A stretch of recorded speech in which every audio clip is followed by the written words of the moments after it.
Play. Come on. Come on, no, let him play. He knows how. He just knows he's on camera. Yeah. Play.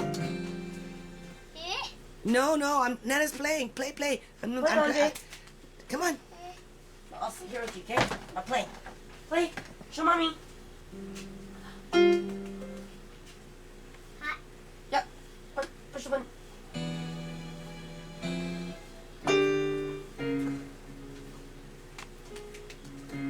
Good job. Again. Go again. Yeah.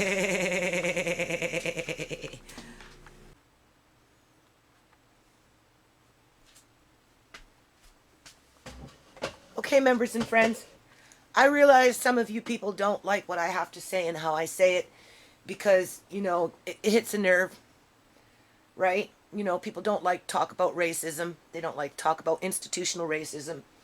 They don't like to put things in perspective of how it goes back to, you know, 1876 with, you know, Jim Crow and you know, it wasn't until 1965 that, you know, blacks had the right to vote, and Indians in 1962, I think, in Canada had the right to vote, and, you know, separate but equal, and how, you know, the haves can do pretty much anything that they want with the tweak of a few words and legislation, and, you know, and then they've got their body of friends that protect them, you know, whether it's like, you know, policing agencies and, you know, courthouses, and just it's a systematical kind of like disenfranchise of the poor, and that's why the poor never get to go anywhere. That's why we're always stuck down in the freaking trenches and being stomped upon, because, you know, there's not too many resources for us, and the ones that, you know, manage to, in the States especially, the ones that stand up and try and say something and fight for the people, you know, they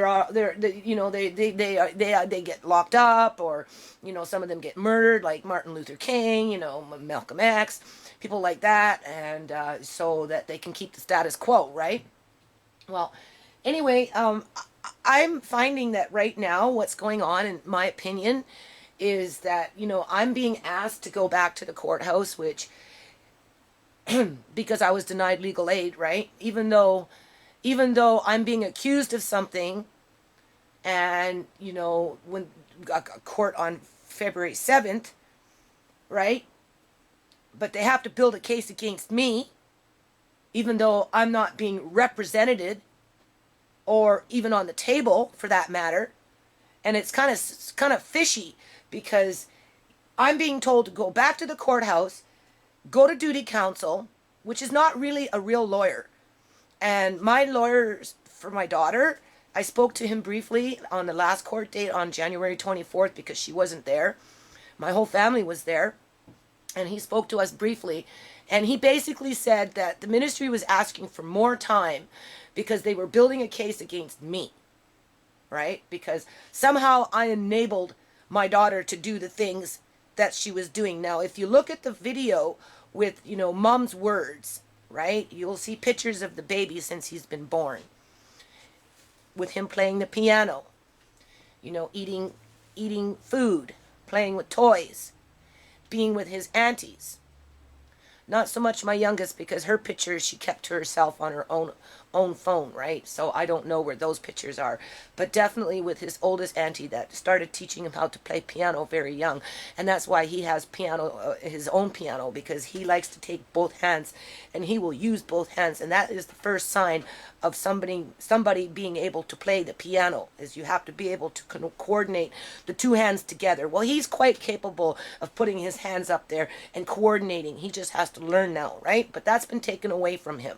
Instead, they'll probably try and teach him another musical instrument to dumb him down, you know, to oppress him in a roundabout way. Because this whole situation, what's going on, is psychologically, emotionally, internally, deep down inside, oppressing him. Okay?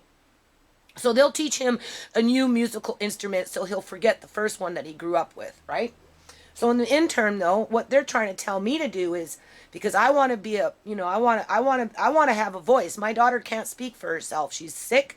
She's mentally ill. She's been, you know, she's physically falling apart because of, you know, her addiction and not eating. And she was homeless for 6 weeks on the streets, you know, people trying to, you know, dope her up and sell her off into the city. We know that story, right? So, you know, we don't consider her to be a functioning adult at this point. Hold on.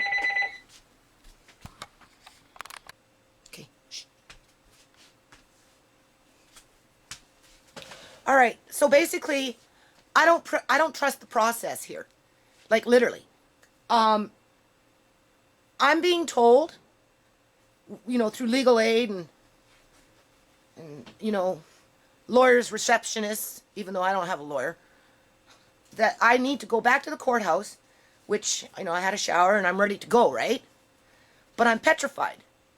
I'm petrified that, I'm just following the gravy trail, but it's not my gravy trail. It's their gravy trail that does all this process of paperwork. These people get paid to fill out all these forms. That's procedure where they sit on the other end and they just say, well, get used to it. It's going to be 3 months or it's going to be this. But fill out this paperwork just in case you might get a chance. But after you fill it out, you might as well just forget it and sit tight for 3 to 6 months because that's the system. And I'm like, okay. But then on the other hand, I have a lawyer saying, don't do anything unless you have a lawyer. It's, a lawyer, right? I spoke briefly. Everything's on the fly with these lawyers, right? Because, I don't have a lawyer. So maybe they have a little sympathy for me. I don't know. Because, probably deep down inside, they know that what's going on is wrong. But they're locked into the system too, especially with all these cutbacks that the BC Liberal government did over a period of 10 years. That's a lot of cutbacks. A lot of people have been affected by this. I know I'm not alone. Okay. So I'm supposed to go down there, go to duty counsel. You're only allowed 3 hours, and I already used up a half an hour, so that leaves me 2.5 hours left to fill out a FRA, which is, to put an application so that when it goes, to the court, maybe if I'm lucky, it will be on the table on the 7th of February, asking for, custody or whatever it is, temporary custody or, I don't feel like I need access because he grew up here. We are the ones who looked after him. The reason they got him in such good shape was because of his family and his mom.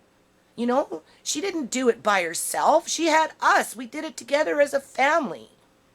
We taught him to play piano. They're teaching him how to play the flute.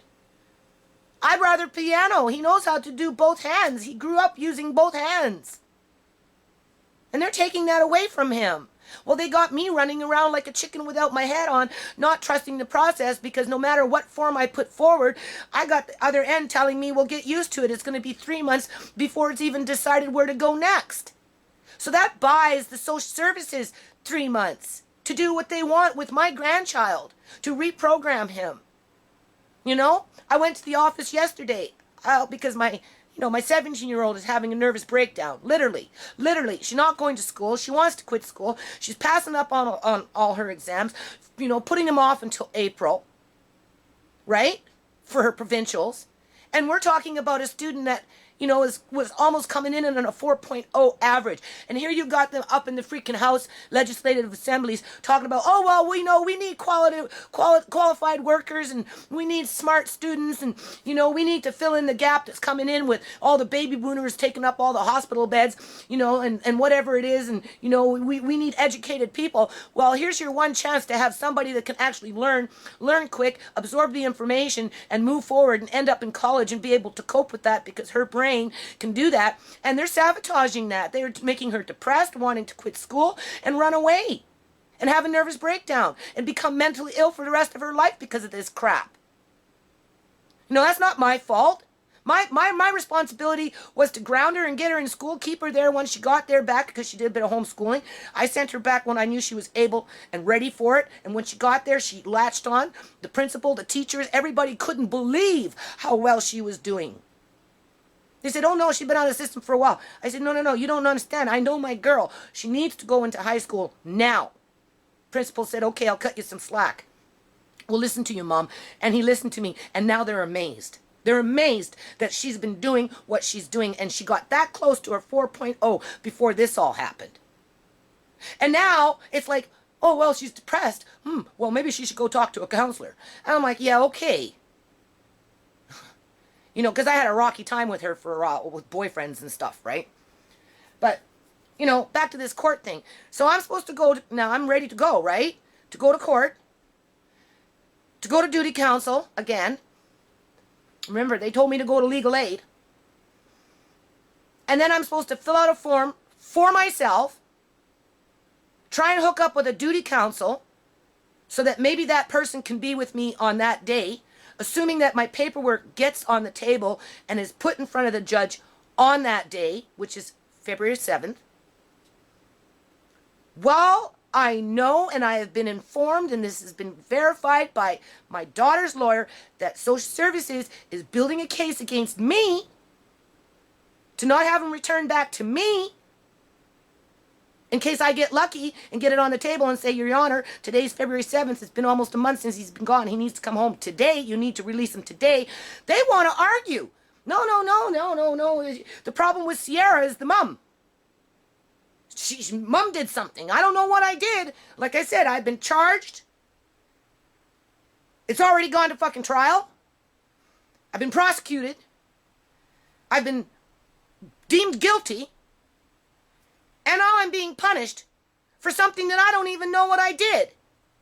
As I'm being told to fill out forms so that I might have a chance, but at the same time get used to the fact that I don't have a chance, that it's going to take 3 months just to get to the next dot on the page. So then why am I filling out the form? To look like a fucking idiot? When I get to the court, on the 7th, they're going to say, well, you got this form. Am I setting myself up for even more failure? Does it allow them to sit up there and say, well, so what if she put this form in? Who cares? It doesn't matter. We got all this shit written down on her. But we won't tell her what it is so that on that day I can defend myself. What am I defending myself against? When my daughter was pregnant, I used to have to go out in the street and fucking fight with crackheads, okay? And prostitutes that wanted to take her into a backyard alley and fucking give her an abortion. That's what I fought against. And I had to drag my girl off the fucking streets. And I had cops come and search my car for guns because of all the ruckus that we were trying to, get her out. I'd go into crack houses, get her out. Yeah, I had to defend myself against those people. And now I have to defend myself against people sitting up in some freaking office that wants to play games with me and destroy my children's lives, including my grandson's life, so that they can stand on principle that they're better than me and they're better than my family. They're smarter. They're more educated. They have more power. They're the elite and the epitome of what is right in our society. Well, they give me this dicky mouse. Oh, go to the courthouse, fill out this form. Maybe you'll get lucky. And, and a duty counsel is not a lawyer. There's a difference. And I'm listening to the lawyer, even though I only spoke to him for 2 minutes. 2 minutes, maybe 3, 4, 5, no more than 5 minutes I spoke to this lawyer about this situation. And one thing that really rings out in my ears is get a lawyer. Only I don't know how. I don't have any money. It costs $2,500 just to retain one. I can borrow $1,000 on my life insurance. I'm still $1,500 short. I'm not relishing the idea of going out in the streets begging for money to pay for a lawyer, but I don't think duty counsel with some form filling it out myself is what that lawyer meant. I think he meant a legit lawyer that knows what he's doing and understands that there is something systematically wrong with what's going on here, not only in my case, but in countless thousands of other people's cases. The difference is I happen to talk about it more vocally. So I feel like I'm being set up by going to the courthouse today and doing it their way, because it just stalls for time. It just enables for them to say, oh, well, get used to it. You got another 2.5 more months to go before we really know in what direction this is going in. But we already know what direction this is going in, because they wanted more time to, scratch out this name and this address so that they could prove that there's something wrong with me before I even know what the hell it is. I did everything in my power to look after my family in the best way that I could. It was not easy having my daughter live with us after she got pregnant and I finally got her home because of her past drug abuse and her biological born, mental health issues in terms of bipolar, manic depressant, or whatever you want to call it, because some of that's genetic with her family. The drug use just made it worse because of the lifestyle and what these people go through when they're in that situation. But my family coped, and they thrived. Obviously, I got one kid in school, even though she run around, ooh, well, she can't be that unhappy if she's pulling in A's. Okay? I got a 15-year-old that's, very pleasant with children and has good working skills with children and, has lots of friends in the community. And for the most part, she's a very good kid. Sometimes she get a little mouthy with me, but she's 15, so, that's to be expected, right? I got my 22-year-old in college wanting to be a teacher, studying to be a teacher. Well, I'm running around, again, filling out forms with no official appointed lawyer. I have duty counsel. That's not a lawyer. And remember, duty counsel told me to get used to it. So I don't find that to be fair representation on my part. I had a lady from Florida say, go, fill out this form to find out, it's called a discovery something, right? To find out what they have against you so that you have an actual chance to defend yourself. Then I went to my local MLA to discuss this with him, just to touch base. And, he said, well, I haven't been for a lawyer for a long time. It's not been my job. But at the end of the day, I don't think we have a form like this out here in Canada. And even if we did, it's like a disclosure form. Even if we did, the information you're going to get is very minimal. Partly because you're speaking on yourself. You don't have a lawyer. So the key is the lawyer. That's the key. And they've taken that key and they locked it under safe. And they've done it through legislation that's prevented these lawyers to get to be adequately paid so that they can properly represent their clients.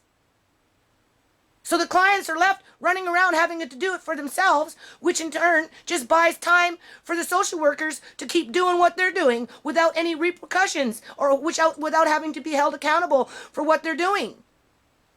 In the meantime, my grandson, 2 weeks later, is forgetting us. They want, well, it's best to go see, blah, blah, blah. Yeah, well, maybe for you to turn him mad against us so that he bonds more with the foster family.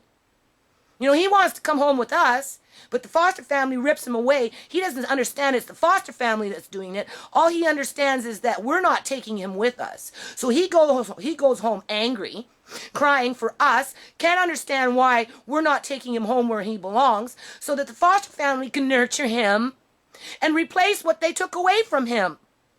And not even be honest about what they're doing. They're not even being honest.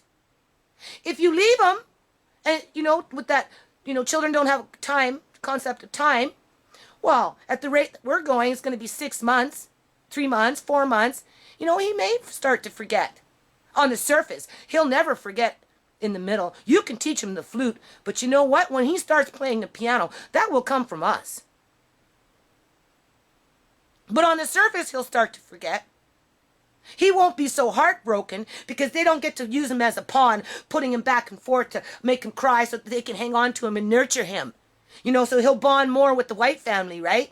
Because I'm going to put it in perspective. Little white girl with blonde hair, white dad, white mom, and me and my little mixed babies,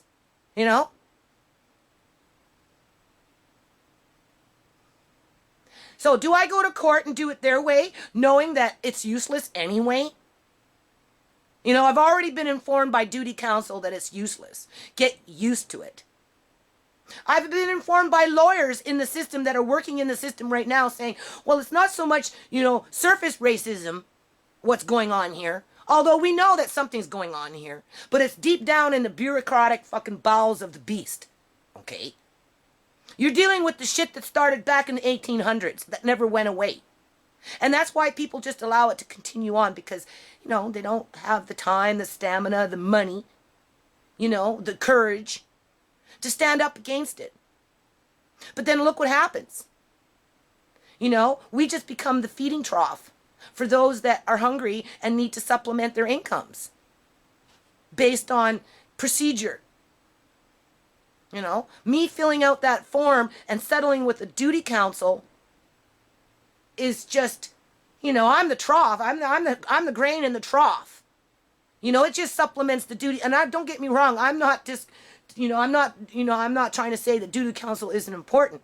I just don't think that it's fair to force people like me, into a system when we already know it's set up against us. That it's not working in our favor. It just supplements the income of the system, regardless of who is in that system, minus the ones that are being disenfranchised, like me, my family, my daughter, and my grandson. Like, I don't trust the process. And I'm supposed to phone this woman back, the social worker, because I went in yesterday to the office because my daughter is having a nervous breakdown, literally. And I said, look, okay, you tried it on your own. It's obvious it's not working. You're not strong enough to deal with it because you're just a kid. So your mom will step up to the plate because that's my job as an adult. And I will go in and I will make an appointment for me and for the rest of us that want to be with me as the adult, the parent. So I did. 9:30 in the morning after I seen the MLA. I went to I did the office first, then the MLA, one or the other. And I went in there. She looked at me. And I said, I don't know why you did this. Like, honest to God, I don't know why you did this, but I'm the adult. I'm the functioning parent. And I don't think it's fair that my kids have to take the brunt of this. And so I need to make an appointment with you and whatever other family member, because I don't want to go in there by myself. It's enough that I did that by myself, because who knows what they're going to write about me now. I said, I'd like my dad to be there, definitely. And then I'm going to leave it open to my kids, that if they want to come, they have that choice. Oh, well, if it's going to be more than one, I got to talk to my team, supervisor. I said, well, you do that. You make the appointment. And I know I will be there with my dad and whoever else wants to come with me to discuss visitation with my grandson, because we don't want him to forget us. We don't want him to get angry with us and play their game any more than we want him to forget us. But I don't want my kids going crazy over this either. So I have to do this because they want to see him, no matter what I try to tell them. They don't understand the part where, he'll get mad and cling on more to the foster family so that he'll get more screwed up in the head. They don't understand that part. Because we don't talk about that part. They don't, social services, those trained professionals, they don't talk about that part. They just talk about, well, if you don't see him, that shows us that you don't care. So we want to see him because we care very, very much. And then she says, well, you call me tomorrow and I'll give you an appointment because I have to talk to the supervisor first. I said, well, it's probably better for you to call me and leave a message if I'm not there as to what time. No, you call me. I'm like, okay. Well, let's leave it like this. Either you call me or I'll call you. Either way, we'll touch base on the time. I left a message on her answering machine this morning, 9:35. Because my daughter spoke to her yesterday, asked me if she had called me. I said, no, the woman hasn't called me. Because they're making arrangements for the one day a visit with my daughter right now, for Thursday. It used to be 2, but now it's down to 1. With my other daughter going with my daughter. Because the one that my daughter, my 17-year-old, had a visit last week, but was denied this week. But as far as I know, we'll go with my other daughter, the mother, on Thursday. So I left a message for her to call me with the time, because I called her. So how many times do I have to call her now? Do I call 4 times today to try and connect with the social worker that refuses to answer her phone? And then they can write down on their little file against me that I'm pestering them. I'm being, pushy. Do I call tomorrow and just leave it for today? Call one day a week, like one time a day for a whole week? Either or, they're going to write it down that I'm calling once a day, requesting an appointment at who knows what they're saying. Like, again, who knows? Who knows what they're saying now? So going to fill out this form to put myself on a table with representation of a duty counsel, which is just a fly-by-night, Mickey Mouse, let's put it together quick and then move on to the next freaking file, without understanding what they're really working with, because they have so many of them and they're overwhelmed, isn't going to solve my problem. I need a lawyer. I need a lawyer that can follow this case from the very beginning to the very freaking bitter end. And that wants to have my grandson come home. That has the desire to have my grandson come home. Not just do formality and get used to it. So that's my dilemma. Filling out this form might be a problem in the long run. It will come back to haunt me because it gives them what they want so that they can shuffle their paperwork, and mix it up so that the time goes tick, tick, tick, tick, tick, and it's not in the favor of the child. It's not in the favor of the family, the biological family that was in his life. It's in favor of the foster care system and the social workers that use this as a means to, fuel forward what? I can say it right now. I know exactly what's on my mind. Because it's sure in the hell not in the benefit of our family, and it's not in the benefit of my grandson. And it's not in the benefit of his mom. So I'm going to upload this. I'm going to think about this. Okay? Because it doesn't seem like no matter what I do, I don't have a chance. Okay? Filling out this form without a lawyer could be a very dangerous thing. I don't know. I'm scared. I'm scared for my grandson. I talk to my grandson. I tell him I love him. I tell him that I doesn't know what to do. And that I don't forget him. And that I'm sorry I can't come and get him.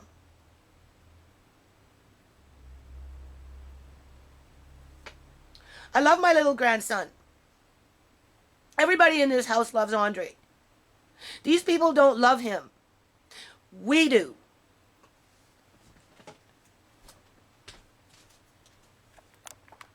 Okay. Ready? Ready? Yeah. Andre's going to try attempt to walk on the balance beams. Dun, dun, dun. And he's up. And he walks straight. Come on, pay attention. Andre, come on, look at it. Come on, Andre. You just did it perfectly a minute ago. Andre, go. Pay attention, go. Come on. Now he doesn't want to do it. Andre, come on, you do it. Andre, pay attention. Good boy. Look at him go. Uh-oh. No? Come on. You can do it. Come on. Come on, Baba. No, you're not going to do it because it's videotape. We have watch. Guaranteed. That's just when we play. Man, let's go. Okay, Go, maybe Andre, if you go. can't sing. Maybe if you can't sing. I don't think you want to do it. Okay.